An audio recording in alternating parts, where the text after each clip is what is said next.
Kali ini saya akan mendesiminasi tentang menyebarkan pemahaman budaya positif. Ya, perkenalkan, nama saya Abdul Syukur.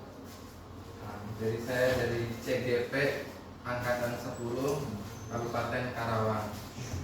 Kebetulan saya bertugas di SD, jadi ngajarnya di SDN Sukaharja 2 yang mau ke Musika. Kan itu ada sekolah yang situ. Selanjutnya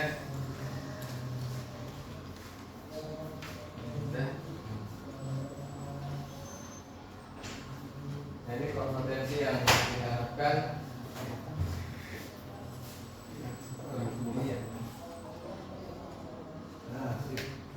Ya, cukup sih. Diharapkan berkontribusi untuk mencapai kompetensi sebagai berikut. Guru memahami pentingnya mengetahui kebutuhan belajar dan lingkungan yang memfasilitasi seluruh individu di sekolah agar dapat meningkatkan kompetensinya secara aman dan nyaman.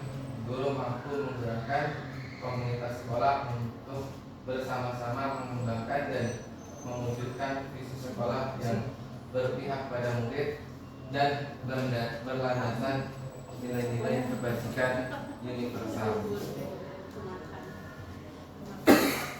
Capaian umum desiminasi: memahami konsep pendidikan menurut Ki Hajar Dewantara dihubungkan dengan konsep budaya dan lingkungan positif di sekolah yang berpihak kepada murid. Melakukan evaluasi dan refleksi tentang praktek disiplin dalam pendidikan Indonesia secara umum untuk mendapatkan pemahaman baru mengenai konsep disiplin positif untuk menciptakan murid dengan profil pelajar Pancasila. Selanjutnya, memahami peran sebagai guru untuk membangun budaya positif dengan menerapkan konsep disiplin positif dalam berinteraksi dengan murid. Itu adalah capaian umum desiminasi. Capaian khusus desiminasi yaitu mengimplementasikan pemahaman CGP mengenai konsep budaya positif yang di dalamnya terdapat konsep perubahan paradigma stimulus respon dan teori kontra, baik tiga teori motivasi perilaku manusia, motivasi internal dan eksternal, keyakinan kelas, hukuman dan penghargaan, yang kebutuhan dasar manusia, posisi segitiga dan posisi guru dan segitiga restitusi. Selanjutnya, menerapkan strategi disiplin positif yang memerdekakan murid untuk menciptakan ekosistem sekolah aman dan berpihak pada anak. Selanjutnya, menyusun langkah-langkah dan strategi aksi nyata yang efektif dalam mewujudkan kolaborasi dengan seluruh pemangku kepentingan sekolah agar tercipta budaya positif yang dapat mengembangkan karakter murid. Yang keempat, bersikap reflektif dan kritis terhadap budaya di sekolah dan senantiasa mengembangkan sesuai kebutuhan sosial dan murid.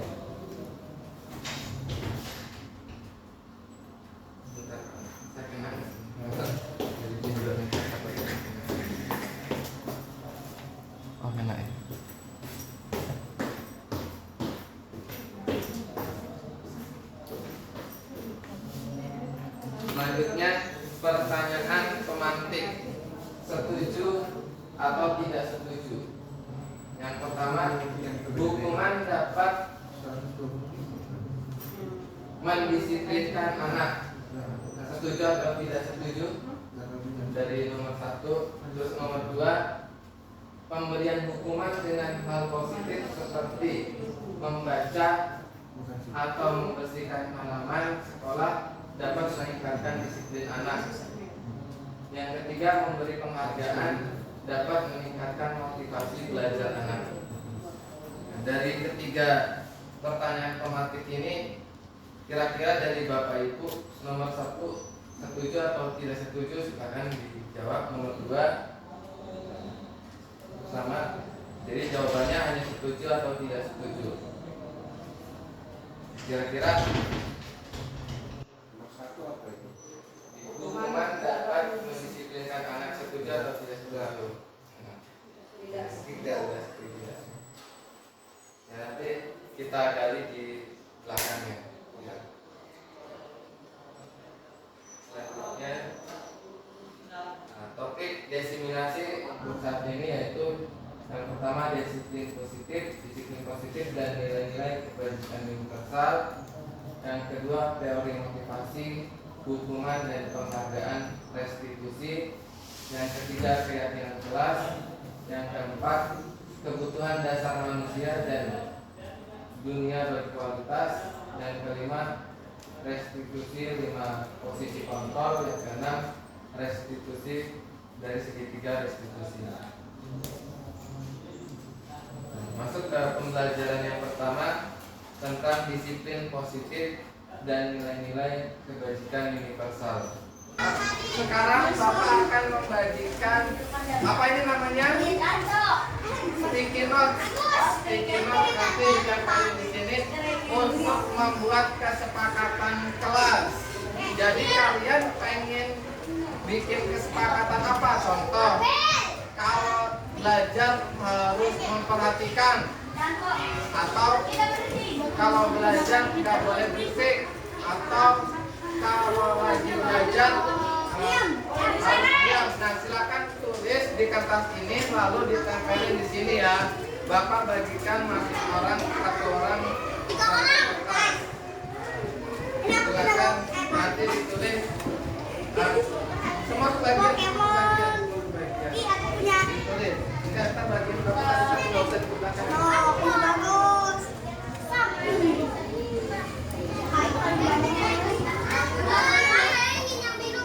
Ya, dikasih nama terus ditulis kesepakatan kelas.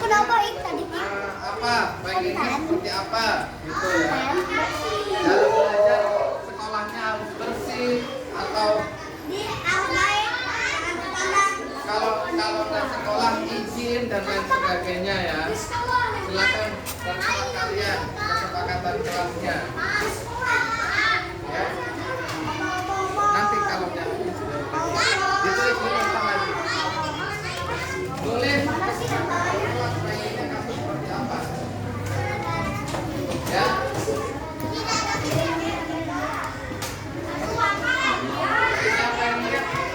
Pengennya seperti apa, terserah tulis. Kita bisa cari waktu itu.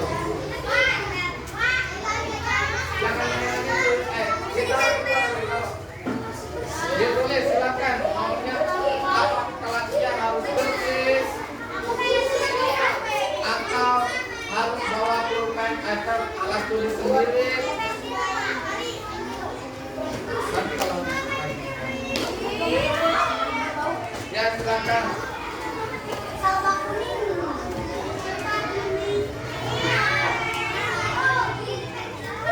Kalau udah dikasih nama, dikasih nama terus ditempelin.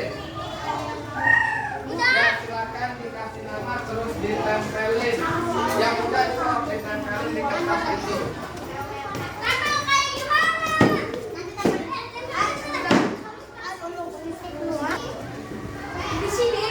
Ya di itu di kertas karton, di kertas kartonnya. Nah ya di sini. Nah, ya, di sini. Semuanya.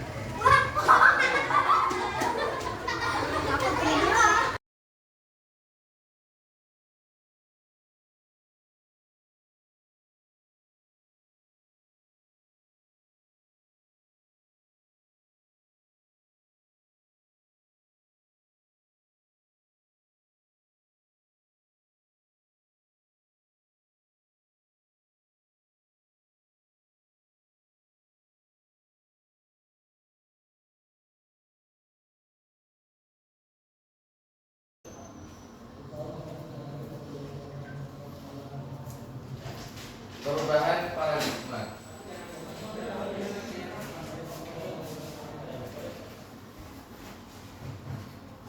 Kegiatan kepalan tangan. Jadi ini kepalan tangan, lalu ada A dan B. Anda dan teman Anda selanjutnya sobeklah secara secercik kertas kecil, tuliskan benda atau sesuatu yang sangat berharga untuk Anda, letakkan di salah satu tangan Anda dan genggam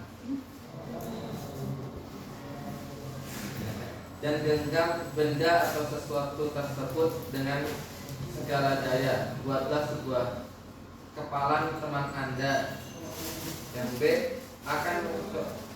Si B akan mencoba dengan sekuat tenaga dengan berbagai cara untuk meminta Anda memberikan benda tersebut. B bisa membujuk, mengancam, menghardik, merayu, menyuap apa saja agar dapat membuka kepalan tangan Anda. Jadi apa yang terjadi? Jadi simulasinya, umpama Bapak Ibu diberikan suatu amanat, yang amanat ini harus disampaikan kepada seseorang mungkin, atau mungkin pimpinan dan seterusnya. Lalu ada orang yang mencoba membujuk, entah itu membujuk, menghadik atau merayu. Bagaimana respon dari orang yang mempunyai amanat tersebut? Umpama contoh membujuk, coba buka tangannya, nanti saya ambil kertas itu, saya kasih duit umpama mungkin 1 juta atau 10 juta. Nah, apakah si A yang memegang amanat ini membuka tangannya yang ada amanat yang harus disampaikan kepada pimpinan, ataukah si A memberikan amanat itu kepada yang membujuk? Kalau kemarin dipraktekkan, ya intinya adalah posisi kontrol itu sepenuhnya dikuasai oleh si A yang menguasai kertas amanat yang harus disampaikan kepada pimpinan. Jadi si B itu ya mungkin hanya bisa membujuk, menghardik, tapi sepenuhnya oleh si A, dia yang menguasai mau membuka atau enggaknya. Artinya ya si A inilah yang memiliki kekuatan penuh dari apa yang dia pegang itu. Selanjutnya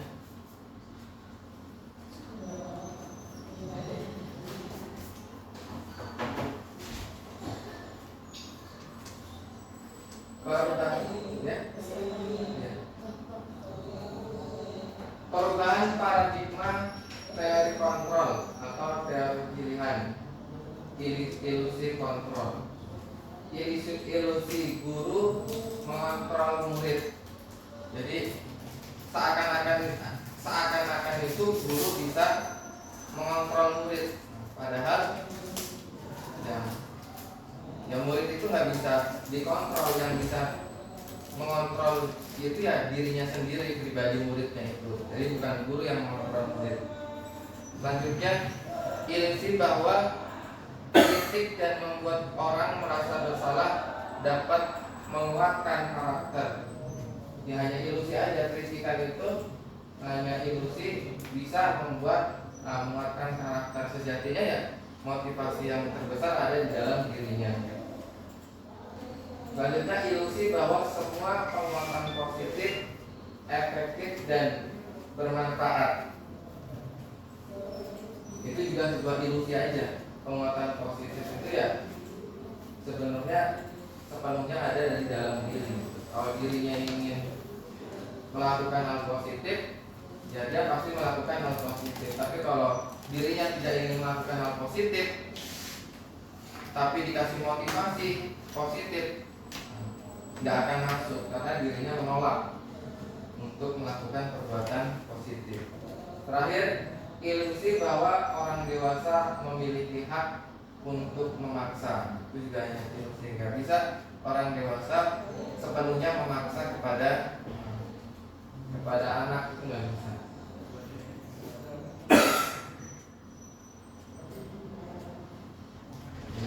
Siapa sesungguhnya yang memiliki kontrol?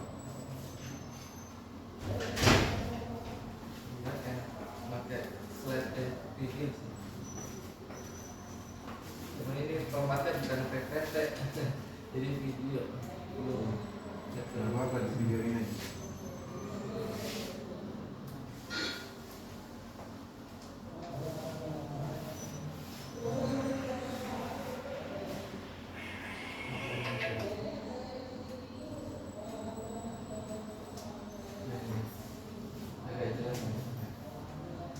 Nah, siapa sesungguhnya yang memiliki kontrol? Stimulus respon, kita mencoba mengubah orang agar berpandangan sama dengan kita. Maka teori kontrol atau pilihannya, kita berusaha memahami pandangan orang lain tentang dunia, teorinya. Terus perilaku buruk dilihat sebagai suatu kesalahan. Semua perilaku memiliki tujuan. Orang lain bisa mengontrol saya.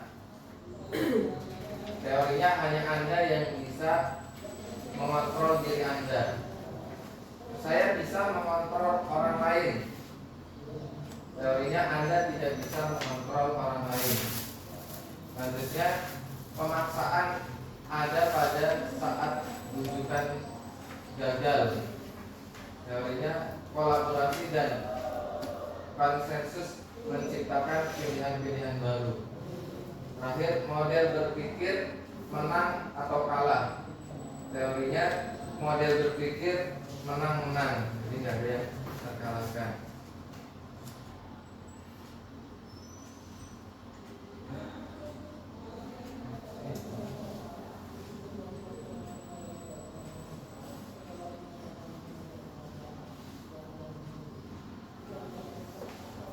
Di disiplin positif, teori kontrol atau teori pilihan Rosberg, William Gazer, itu Anda tidak bisa mengontrol orang lain. Semua perilaku memiliki tujuan. Selanjutnya, model berpikir menang-menang, kolaborasi dan konsensus menciptakan pilihan-pilihan baru. Realita kebutuhan kita berbeda. Kita berusaha memahami pandangan orang lain tentang dunia. Setiap orang memiliki gambaran yang berbeda. Makna disiplin: belajar kontrol diri dengan menggali potensi kita agar tercapai tujuan mulia, yaitu sesuatu menjadi seseorang yang kita inginkan berdasarkan nilai-nilai yang kita bangga. Ntar kita dipelajari nanti aja ya. Apa makna disiplin? Kita lihat dulu takutnya kuat memorinya. Waduh.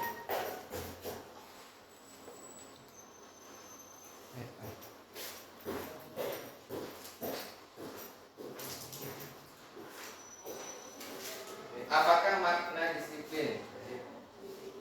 Disiplin itu berasal dari bahasa Latin disciplina, yang artinya belajar.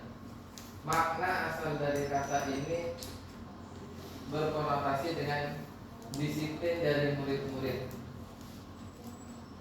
sosiatis dan pihak pelopor. Disiplin diri membuat orang menggali potensinya menuju sebuah tujuan apa yang dihargai. Namun dalam budaya kita, makna kata disiplin telah berubah menjadi sesuatu yang dilakukan seseorang pada orang lain untuk mendapatkan kepatuhan. Kecenderungan umum adalah menghubungkan kata disiplin dengan ketidaknyamanan, bukan dengan apa yang kita hargai atau pencapaian suatu tujuan mulia. Jadi sebenarnya artinya disiplin itu bagus, tapi terkadang menjadi berubah, katanya menjadi sesuatu yang ketidaknyamanan, bukan apa yang kita hargai. Selanjutnya, nilai-nilai kebajikan universal. Nilai-nilai kebajikan universal adalah sifat-sifat positif manusia yang merupakan tujuan mulia yang ingin dicapai setiap individu. Nilai-nilai tersebut bersifat universal dan lintas bahasa, suku, bangsa, agama maupun latar belakang. Jadi yang sifatnya global, ya, kebijakan universal. Setiap perilaku atau perbuatan memiliki suatu tujuan.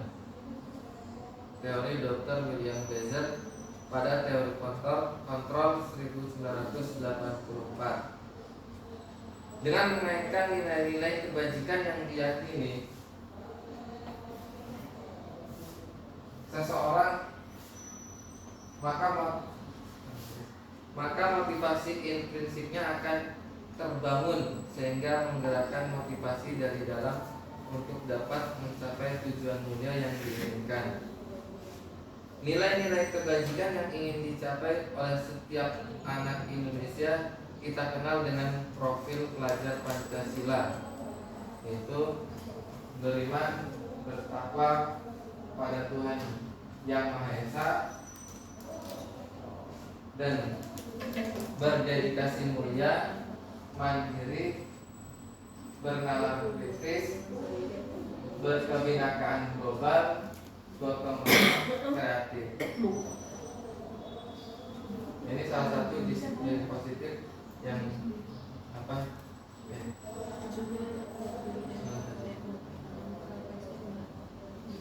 contoh yang di sekolah melakukan nilai-nilai kebajikan.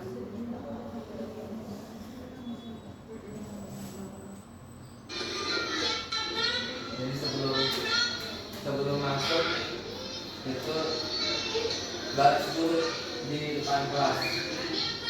Yang memimpin itu temannya. Di SDN Sekarang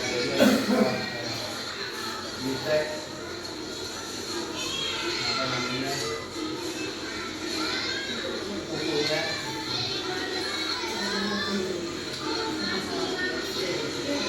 namanya sendiri, ketua kelasnya.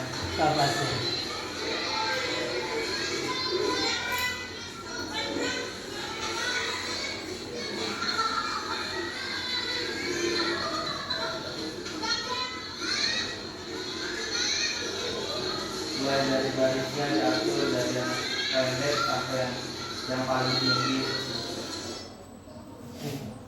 Pas lagi yang pendek yang tinggi.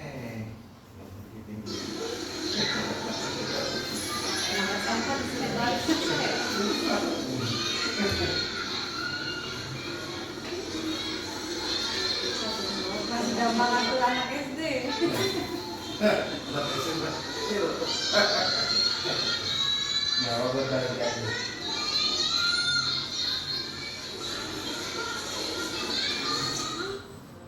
Ya, sedikit tentang kebajikan universal, disiplin positif. Selanjutnya, teori motivasi, hukuman, dan penghargaan restitusi. Teori motivasi perilaku manusia. Untuk menghindari ketidaknyamanan atau hukuman, apa yang akan terjadi apabila saya tidak melakukannya? Pertanyaan itu adalah eksternal. Yang kedua, untuk mendapatkan imbalan dari orang lain atau institusi, apa yang akan saya dapatkan apabila saya melakukannya. Itu juga motivasi eksternal. Yang ketiga, untuk menghargai diri sendiri, saya akan menjadi orang yang seperti apa bila saya melakukannya. Itu motivasi internal. Tujuan disiplin positif. Jadi yang nomor 3 yang tujuan disiplin positif dari motivasi internal. Jadi merdeka menurut Ki Hajar Dewantara, merdeka itu artinya tidak hanya terlepas dari perintah, akan tetapi juga cakap buat memerintah diri sendiri. Ki Hajar Dewantara. Jadi bukan hanya terlepas dari perintah, tapi bisa memerintah diri sendiri. Itulah yang disebut merdeka. Dihukum oleh penghargaan, pengaruh jangka pendek dan jangka panjang. Kadang kita memberi penghargaan, seolah-olah penghargaan itu bisa merubah, tapi padahal dengan penghargaan itu akan ada dampaknya jangka pendek atau jangka panjang. Kalau nggak dikasih penghargaan, jadi males, jadi pengennya selalu dihargai. Selanjutnya, penghargaan menghukum. Kalau ada teman yang berhasil dikasih penghargaan, nah teman yang nggak berhasil merasa dihukum karena tidak semua diberi penghargaan. Kalau mau ya semuanya yang diberi penghargaan, baik yang berhasil maupun tidak, dengan konteksnya yang disesuaikan. Selanjutnya, penghargaan mengurangi ketepatan. Kadang ada gambar yang sama, ada suatu observasi atau penelitian, ada murid yang satu tidak diberi penghargaan, yang satu kelompok diberi penghargaan. Yang diberi penghargaan sama-sama diberikan soal. Coba dari gambar ini apa yang berbeda? Kalau bisa menunjukkan yang berbeda, diberi hadiah. Nah, nyatanya kalau yang nggak diberi penghargaan, dia akan jujur, oh nggak ada yang beda. Tapi yang diberi penghargaan, bilang ini beda, akhirnya dikasih hadiah. Nah itu jadi mengurangi ketepatan penghargaan itu, menurut teorinya. Penghargaan tidak efektif. Dengan selalu diberi penghargaan, ya akhirnya yang tidak diberi penghargaan kurang semangat. Penghargaan merusak hubungan. Selalu diberi penghargaan, ketika tidak diberi penghargaan akhirnya ada jarak. Ini bisa merusak hubungan. Penghargaan menurunkan kualitas. Penghargaan menurunkan kreativitas, dan penghargaan mengurangi motivasi intrinsik. Kalau contohnya ada anak kecil sebelumnya belum bisa berjalan atau anak kecil belum bisa baca. Suatu ketika anak itu bisa baca, otomatis anak itu senang. Tapi ketika senang lalu diberi penghargaan, senangnya itu bukan atas keberhasilan dia dari dalam motivasi intrinsik, tapi justru senangnya itu karena diberi penghargaan, akhirnya mengurangi motivasi intrinsiknya. Untuk niat belajarnya jadi berkurang karena diberi penghargaan. Bentuk program kebajikan apresiasi. Dalam memberikan apresiasi, pengakuan perlu diingat beberapa hal. beri pengakuan secara khusus. Jadi secara khusus. Beri pengakuan secara pribadi, ini solusi-solusi kalau mau memberikan penghargaan. Beri pengakuan kepada semua murid bergantian, sehingga tadi tidak ada yang merasa dihukum dengan adanya penghargaan. Selanjutnya beri pengakuan secara konsisten, sehingga kalau tidak konsisten nanti ada jarak juga. Selanjutnya fokus pada proses. Contoh pengakuan apresiasi kebajikan. Itu ada pembuka. Kemarin saya perhatikan rasa empatimu besar sekali pada saat menolong murid baru di kelas kita. Itu juga bisa diaplikasikan kata-kata tersebut. Selanjutnya, saya menghargai kepedulianmu pada saat kamu membantu teman-temanmu di tugas kelompok. Selanjutnya, terima kasih untuk rasa tanggung jawabmu pada saat kamu memungut kertas-kertas yang berserakan di kelas. Itu contoh-contoh apresiasi kebajikan. Tindakan guru: mencatat 100 kali dalam buku kalimat "Saya tidak akan terlambat lagi karena terlambat sekolah". Apakah itu hukuman atau konsekuensi? Silakan bisa dijawab masing-masing. Jadi kalau menulis 100 kalimat "Saya tidak akan terlambat lagi", itu hukuman atau konsekuensi. Selanjutnya, lari mengelilingi lapangan basket 2 kali karena terlambat hadir di sekolah. Nah, itu hukuman atau konsekuensi? Nanti di belakang akan ditampilkan. Selanjutnya, murid diminta untuk push up 15 kali karena tidak menggunakan masker ke sekolah. Nah, itu hukuman atau konsekuensi. Selanjutnya, menggantikan kertas tugas teman yang telah dicoret-coret. Nah, itu hukuman atau konsekuensi. Selanjutnya, membersihkan tumpahan air di meja tulis karena tersenggol pada saat belajar. Hukuman apa konsekuensi? Selanjutnya, murid disuruh untuk tidak mengenakan sepatu seharian di sekolah karena tidak mengenakan sepatu hitam. Hukuman atau konsekuensi? Terakhir, lari mengelilingi lapangan basket 2 kali karena terlambat 10 menit untuk pelajaran PJOK. Hukuman atau konsekuensi? Kalau di matematika hukuman apa?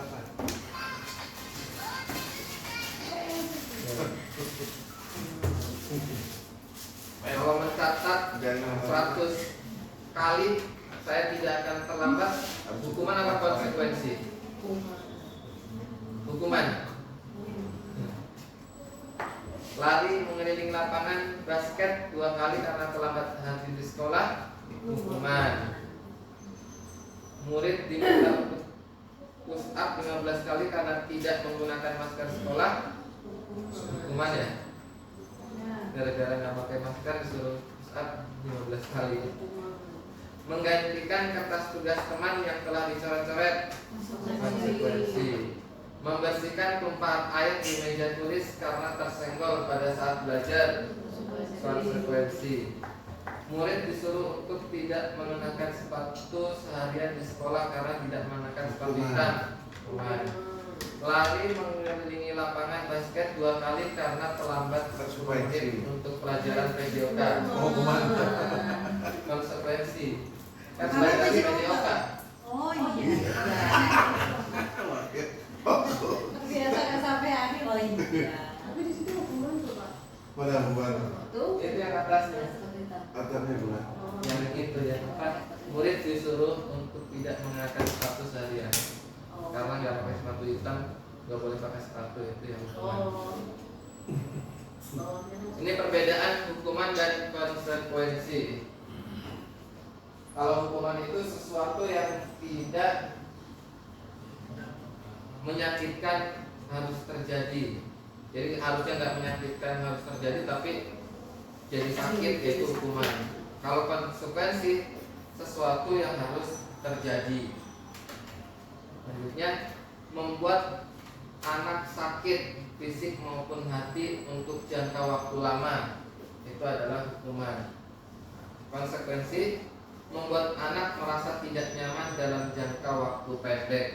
Hanya waktu pendek aja, kalau sampai lama waktunya ya namanya hukuman. Selanjutnya, anak membenci kedisiplinan. Yang konsekuensinya anak menghargai kedisiplinan. Jadi jangan sampai anak membenci kedisiplinan, harus menghargai. Selanjutnya, paksaan. Paksaan itu hukuman. Konsekuensi adalah stimulus tanggapan. Mendorong anak menyakiti diri sendiri. Mendorong anak agar mudah menyesuaikan diri. Konsep diri yang buruk itu hukuman. Yang konsekuensinya adalah konsep diri yang baik. Anak belajar untuk menyembunyikan kesalahan. Anak belajar untuk mematuhi peraturan. Konsekuensi. Marah, rasa bersalah, dipermalukan, merasa tak dihargai. Kalau konsekuensi, kehilangan hak, dibuat tidak nyaman, diasingkan untuk sementara, time out.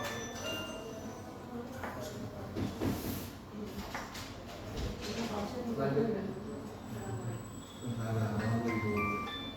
apa itu restitusi? Restitusi adalah proses menciptakan kondisi bagi murid Maksudnya ada bagian Pak, ya? untuk memperbaiki kesalahan mereka, sehingga mereka tidak bisa kembali pada kelompok mereka dengan karakter yang lebih kuat.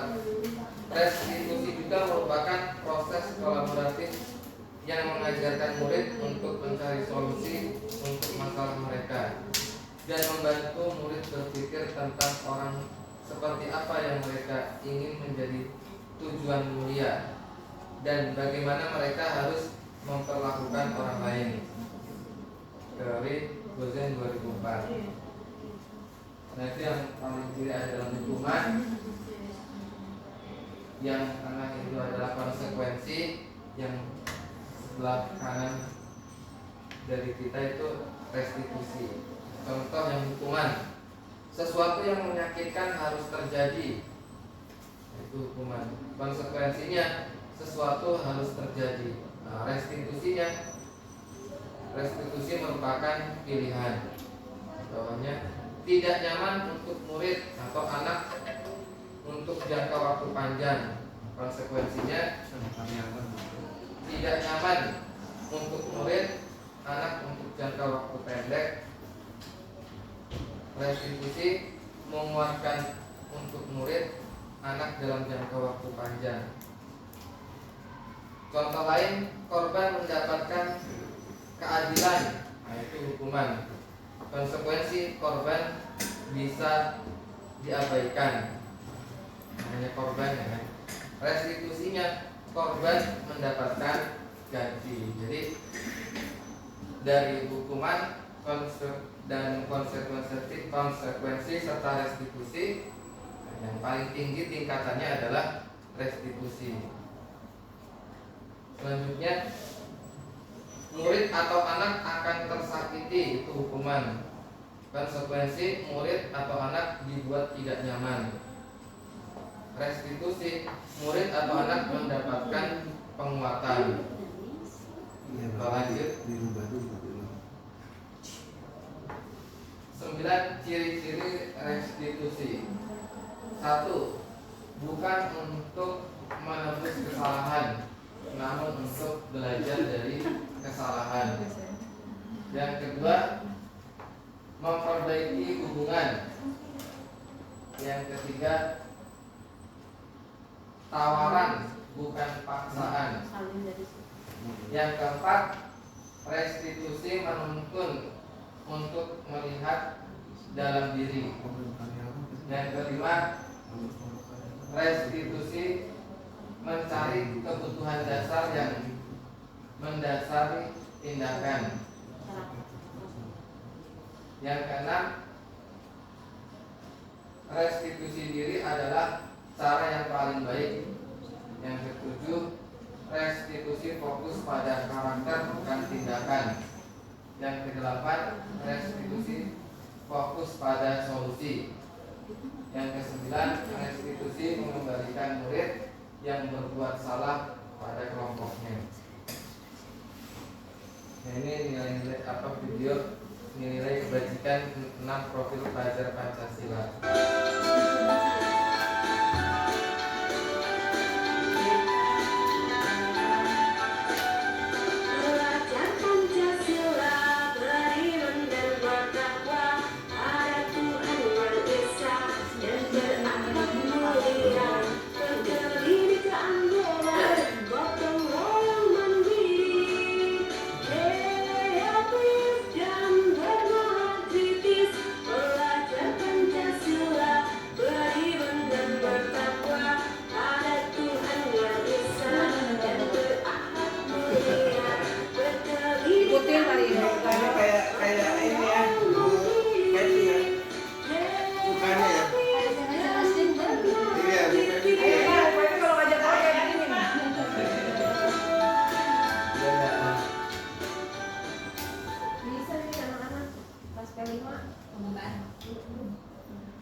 Lanjut pembelajaran ketiga, eksplorasi konsep keyakinan kelas. Ice breaking dulu Pak yang tadi. Nggak bisa bu. Sok ibu, mulai ini. Ayo bareng. Ayo bareng.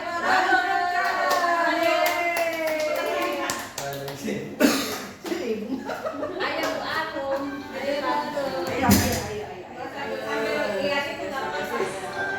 Kita semuanya ya. Santai. Ayo.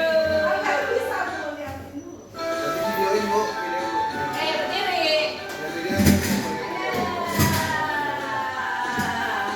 Belajar Pancasila, beriman dan bertakwa pada Tuhan yang esa dan berakhlak mulia, berkebinekaan juga, gotong royong mandiri, kreatif dan bernalar kritis.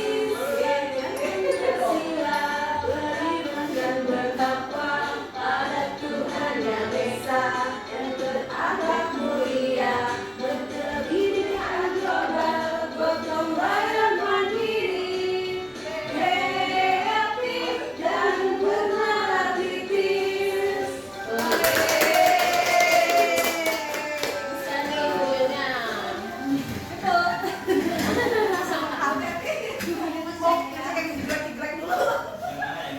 Oh, iya. Kan ada petugas PLN. Apa nanti sebentar lagi lihat dulu kan? Ini posisi kan? Posisi kan aku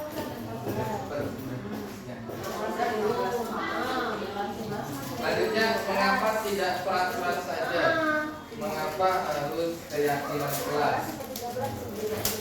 Mengapa kita memiliki peraturan harus menggunakan helm mengendarai kendaraan roda 2? Kenapa ada peraturan harus memakai helm ketika mengendarai roda 2? Mungkin jawabannya ya karena biar selamat. Nah, itulah yang disebut keyakinan kelas. Jadi harusnya keyakinan kelas bukan peraturan. Kalau peraturan itu kayak tadi pakai helm, tapi keyakinan itu keselamatan. Selanjutnya, mengapa kita memiliki peraturan 3M, yaitu menggunakan masker, mencuci tangan dan menjaga jarak 1,5 meter, 1,5 meter, yaitu karena untuk Selanjutnya, mengapa kita memiliki peraturan harus datang tepat waktu pada saat mengikuti pelatihan? Ya, karena kedisiplinan atau menghargai teman. Untuk mendukung motivasi intrinsik, kembali ke nilai-nilai keyakinan-keyakinan lebih menggerakkan seseorang dibandingkan mengikuti serangkaian peraturan-peraturan. Nah itu, kalau peraturan kelas itu paling dalam, atasnya adalah keyakinan kelas, lebih atasnya adalah lingkungan positif, yang paling atas lagi adalah budaya positif. Nah ini contoh kesepakatan kelas. Datang tepat waktu, mengucapkan salam, terus menjaga kebersihan sekolah. Selanjutnya berdoa sebelum dan sesudah belajar.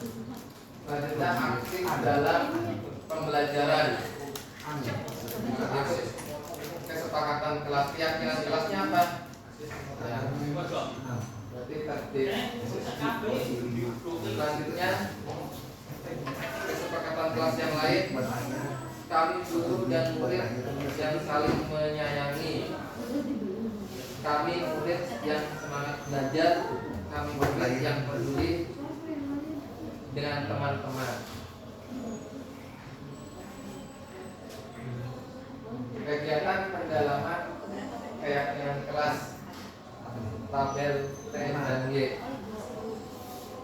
Ini bisa dibuat tabel untuk membuat keyakinan kelas. Jadinya seperti ini. Ada hormat, ada terdengar, terlihat, berperilaku. Terdengar, satu orang berbicara, yuk saya bantu. Kalau berperilaku, tersenyum ramah. Kalau terlihat, berempati terhadap perasaan orang lain. Itu tabelnya.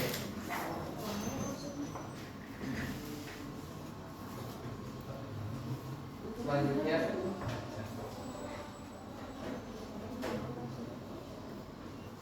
contoh peraturan yang nomor 1, selalu kembalikan buku ke tempatnya.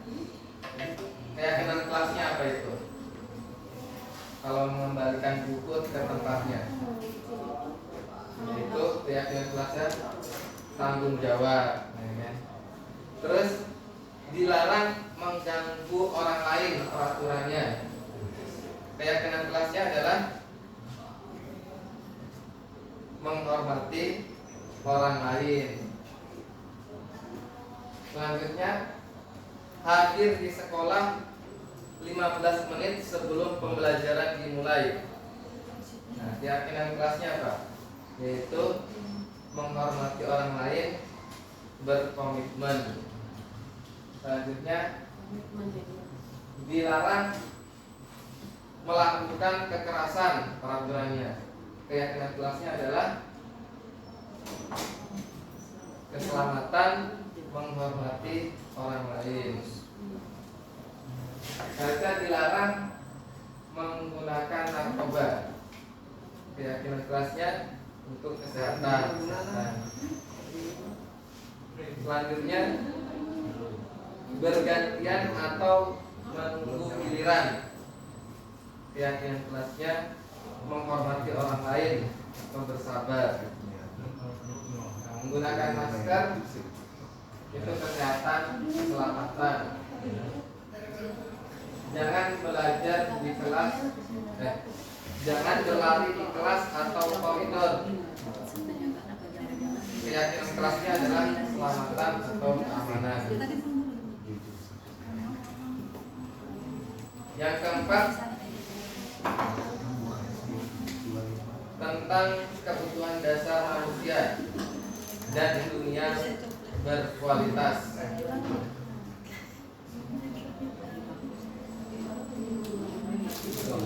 Jadi kebutuhan dasar manusia adalah yang pertama yaitu bertahan hidup, selanjutnya dilingkari oleh penguasaan, kebebasan, kesenangan, kasih sayang, dan rasa diterima. Itu 5 kebutuhan dasar manusia. Ini ada suatu cerita. Jadi saja mas ceritanya. Kira tadi. Nanti kan capek mau baca. Gak apa-apa. Oh, nggak apa-apa ya. Iya. Iya.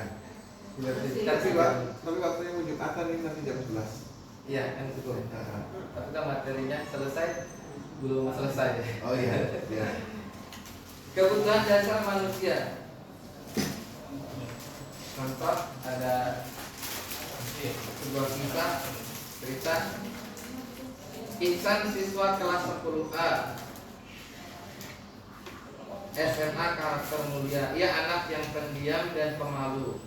Selama jam istirahat, ia lebih banyak membaca buku di perpustakaan atau berdiam diri di kelas. Hari itu adalah hari technical meeting lomba debat antar SMA yang juga diikuti oleh tim debat SMA karakter mulia.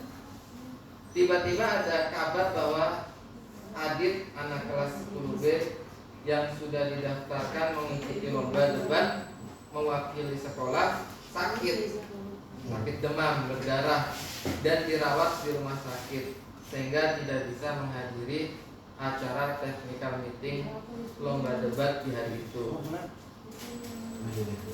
Kepala sekolah bertanya kepada guru-guru, siapa yang sebaiknya menggantikan Adit? Guru-guru sepakat merekomendasikan Ihsan karena kinerjanya yang bagus di pelajaran bahasa Inggris dan pengetahuannya yang luas. Ihsan akhirnya menghadiri technical meeting hari itu.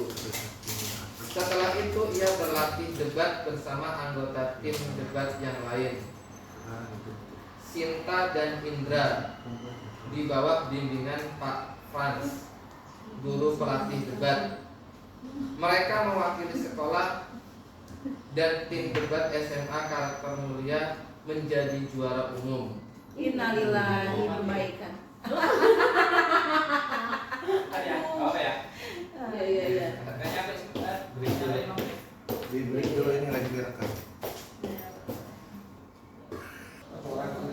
Saya usahakan yang nggak bisa ikut itu punya anak kecil bisa ikut sampai 1 hari pulang. Saya carikan solusinya buat Nanti dari Cak sekolah boleh dianterin biasa, gitu.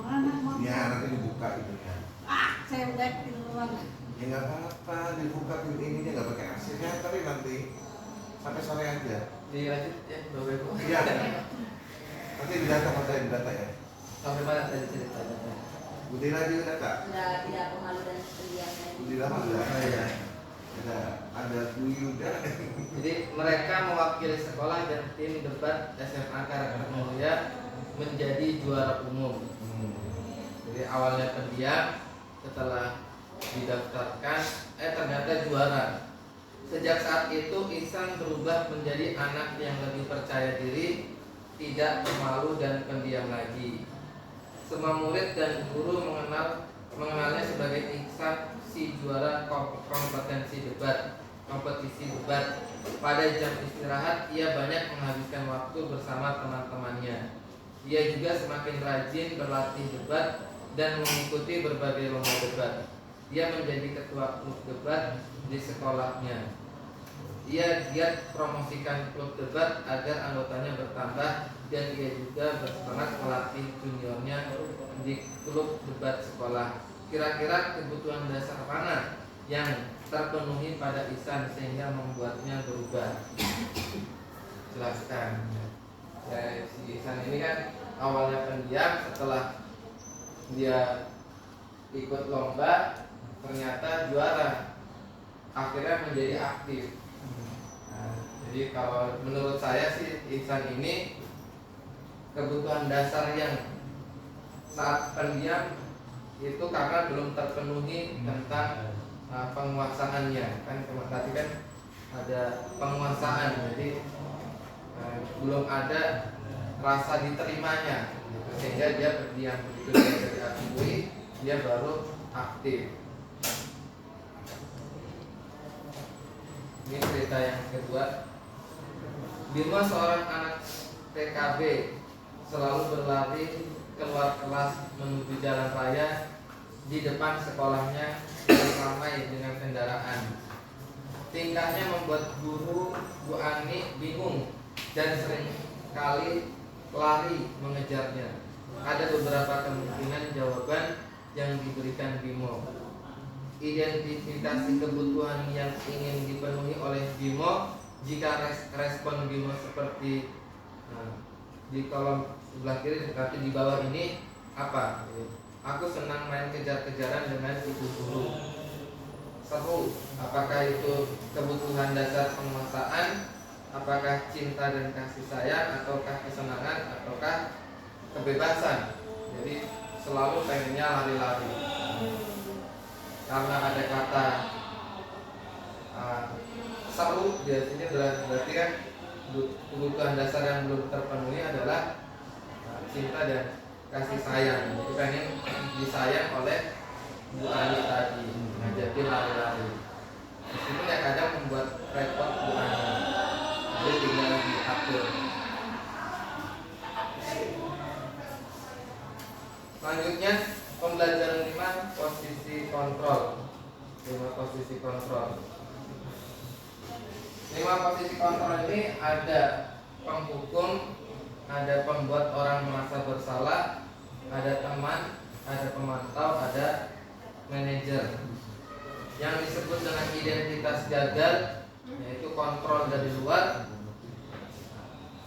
sehingga dia menghindari hukuman, yaitu nomor 1 dan 2, penghukum dan pembuat orang merasa bersalah. Adapun yang identitas berhasil atau sukses, yang dari kontrol dari luar, yaitu selaku posisi kontrol sebagai seorang teman dan pemantau. Yang kolom yang terakhir, yang ketiga, identitas berhasil atau sukses, itu kontrol diri, jadi dari intrinsik, dari dalam, yaitu sebagai manajer.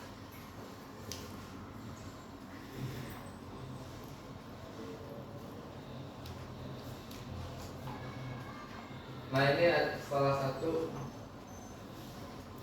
contoh pernyataan-pernyataan. Nah, kira-kira yang menyatakan itu apakah sebagai penghukum atau tadi membuat orang merasa bersalah, atau teman, atau pemantau, atau manajer. Saya kecewa sekali dengan kamu. Apakah penghukum atau membuat merasa bersalah, atau teman, atau pemantau, atau manajer? Kalau kata-kata saya kecewa sekali dengan kamu, berarti itu teori kontrol dari membuat orang merasa bersalah. Selanjutnya, kamu tidak pernah benar melakukannya. Apakah penghukum atau membuat merasa bersalah, atau teman, pemantau, atau manajer? Kalau mengatakan kamu tidak pernah benar melakukannya, yaitu sebagai penghukum. Selanjutnya, ayolah lakukan demi ibu atau bapak. Berarti kata-kata itu diucapkan oleh seorang teman, karena ada ajakan ayolah. Sedangkan sebagai guru kan dalam berkata macam-macam modelnya. Kalau katanya ayolah, berarti dia memposisikan diri sebagai teman. Selanjutnya, apakah kamu mau mendapatkan stiker bintang hari ini? Berarti itu yang mengatakan adalah sebagai pemantau. Selanjutnya, bagaimana kamu bisa menyelesaikan masalah ini? Jika ada masalah, kalau yang mengatakan ini berarti dia posisi sebagai manajer. Selanjutnya, kamu selalu yang paling terakhir. Berarti orang yang mengatakan ini adalah sebagai penghukum. Nah, jadi 5 posisi kontrol. Nah, bergerak di antara lingkaran pemantau, peraturan pemantau, konsekuensi hadir, nilai-nilai manajer memperbaiki. Kalau kamu tidak titik-titik, saya akan bla bla bla, diberi konsekuensi untuk membuat ini kalau praktek ya. Lanjut yang terakhir ini, salah di sini selesai. Eksplorasi konsep, pembelajaran 6 segitiga restitusi. Ini ada contoh penerapan segitiga restitusi.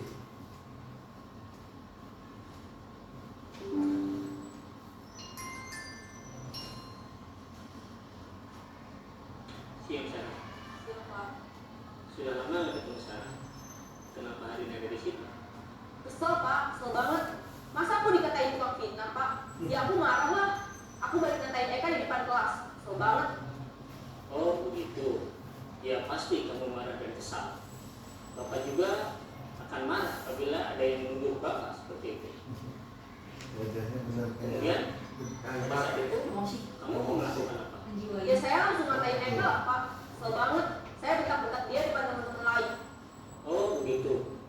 Pasti kamu melakukan seperti itu karena suatu alasan tertentu kan? Iya lah. Saya diam saja, Pak. Ya saya bela diri lah. Masa saya dituduh tukang fitnah? Ya wajar lah. Mempertahankan harga diri itu sesuatu yang penting buat kamu. Ikutin maunya anak. Apa maksudnya? Untung kamu tidak bertindak lebih gegabah lagi. Kalimatnya Hanya dia. membentak-bentak. Iya, Pak. Untung saya masih bersabar dan hanya membentak saja. Sudah gemes padahal. Saya pasti bela diri lah. Ya pasti ya. Tapi kamu memilih untuk tetap bertahan dan bersabar. Bapaknya marah. Kamu memilih untuk tidak berbuat lebih parah lagi. Aku dia nggak gerak ya. Iya. Nah, sekarang coba kita lihat lagi tindakan kamu yang bentak-bentak Eka di kelas. Tindakan kamu itu kira-kira sesuai dengan keyakinan kelas atau prinsip kamu tidak? Enggak lah, Pak. Capek, Pak, jadi pemarah. Jadi keyakinan atau prinsip mana yang kurang sesuai dengan keinginan kamu? Ya, saya sebenarnya sangat menghargai orang lain. Jadi menemukan Mungkin bisa saat itu mau saya memberikan menjadi jawaban emosi. sendiri. Jadi tidak menunjukkan sikap itu. Iya. Kamu meyakini tidak? Menghargai orang lain itu penting buat kamu. Yakin lah, Pak. Iya, setuju. Kita harus saling menghargai. Namun ada juga keyakinan yang kita sepakati yang perlu kita jalankan apabila kita sedang marah, bukan? Ya, saya bisa lebih proaktif, mulai dengan diri sendiri.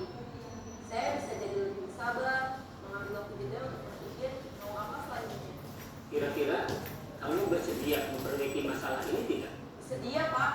Kalau kamu memperbaiki masalah ini, kamu akan menjadi orang seperti apa? Saya akan menjadi orang yang bertanggung jawab kali ya, Pak. Dan senantiasa proaktif. Iya, menurut kamu bagaimana rasanya menjadi orang seperti itu?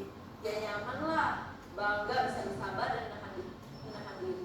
Baiklah kalau begitu. Yuk, kita pikirkan bagaimana memperbaiki masalah ini.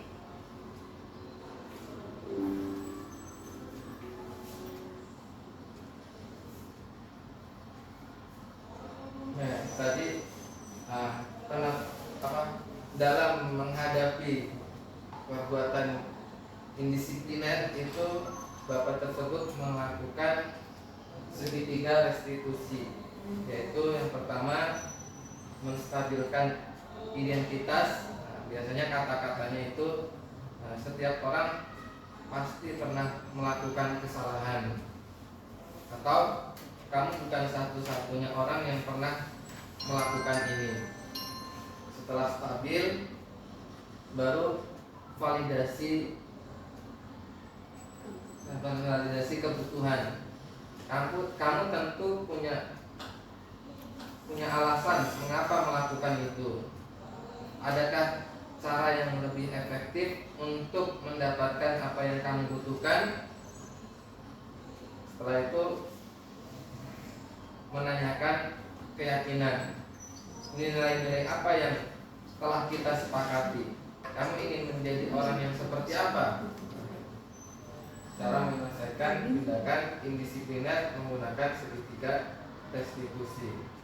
Kalau ini video. Ini kayak kenal wajahnya. Mirip. Mirip ya. Wajahnya kayak kenal di video. Siapa yang menang?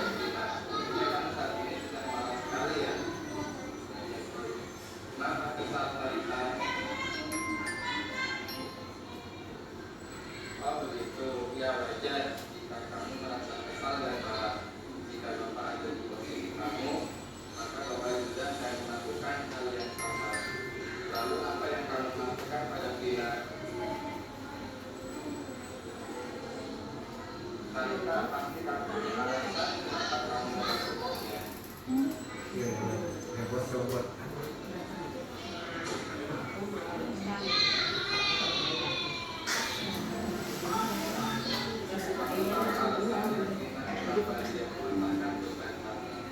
Bapak sangat menghargai tindakan kamu yang tidak Lahir melakukan. dari ini.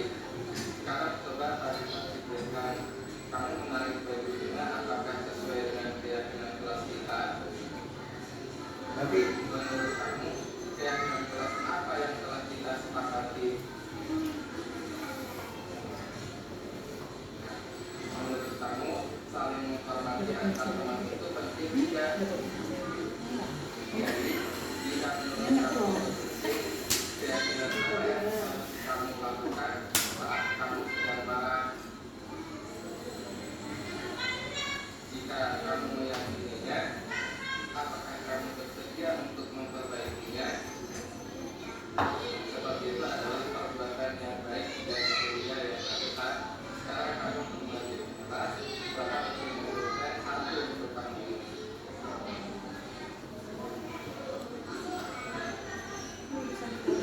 Kelas 3 SD.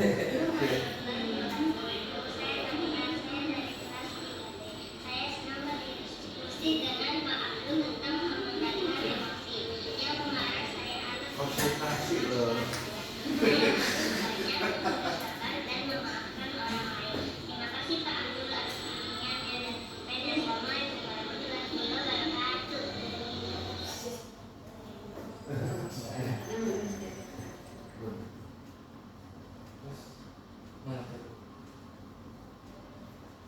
Selesai ya? Katanya kan terakhir. Refleksi. Refleksi, langsung refleksi.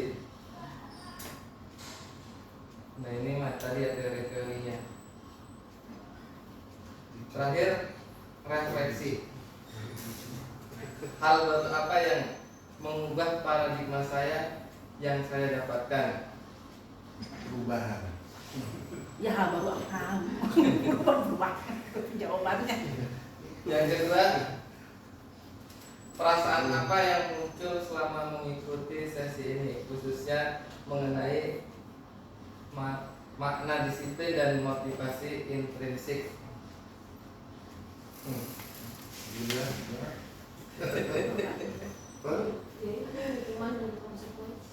Yang ketiga,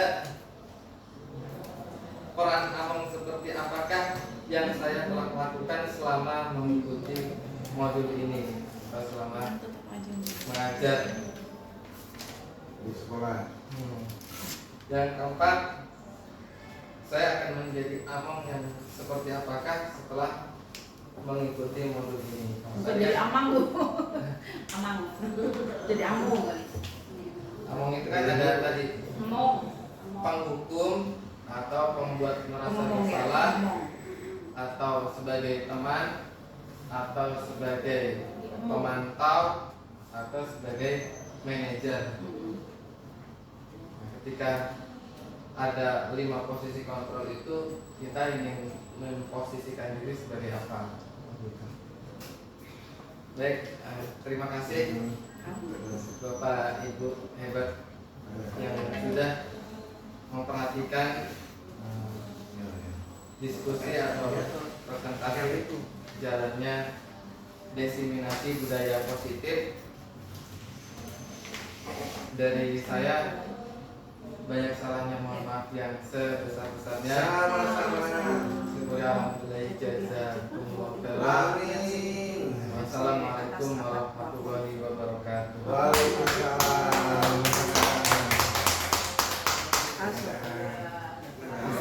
Terima kasih atas materinya yang disampaikan. Kalau nggak salah 3.